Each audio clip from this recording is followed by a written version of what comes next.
Tout a commencé le jour où ma famille a quitté le pays pour s'installer en Espagne.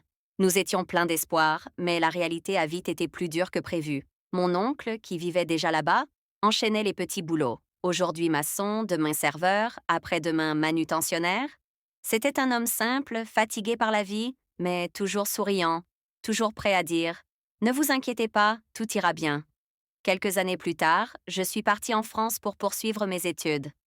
Loin de ma famille, je me concentrais sur mes rêves, mais parfois je pensais à mon oncle, un homme qui semblait perdu dans sa propre vie, mais qui répétait toujours qu'un jour il trouverait sa vraie place.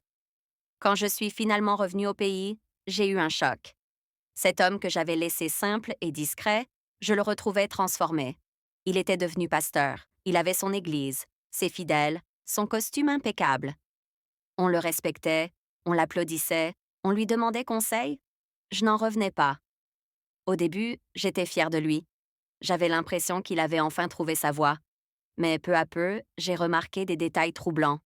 Il prêchait la fidélité, mais passait des heures seul avec certaines femmes de la communauté. Des regards, des sourires, des murmures circulaient. Puis un jour, une femme a disparu de l'église. On racontait qu'elle avait quitté son mari. Une autre, qu'on croyait pieuse, ne revenait plus aux réunions. Et toujours, le même nom revenait, chuchoté dans les couloirs, celui de mon oncle. Je n'y croyais pas, jusqu'à ce que j'en sois témoin. Un soir, alors que je rentrais chez lui sans prévenir, je l'ai vu. Lui, l'homme de Dieu, l'homme que tout le monde admirait, enlacé avec une fidèle de l'Église. Ce jour-là, j'ai compris que son charisme n'était qu'un masque, qu'il n'avait pas trouvé la lumière, mais seulement une façon de cacher ses désirs derrière un costume sacré. Et moi, je suis restée avec cette question. Que vaut la foi quand celui qui guide les autres vit dans le mensonge?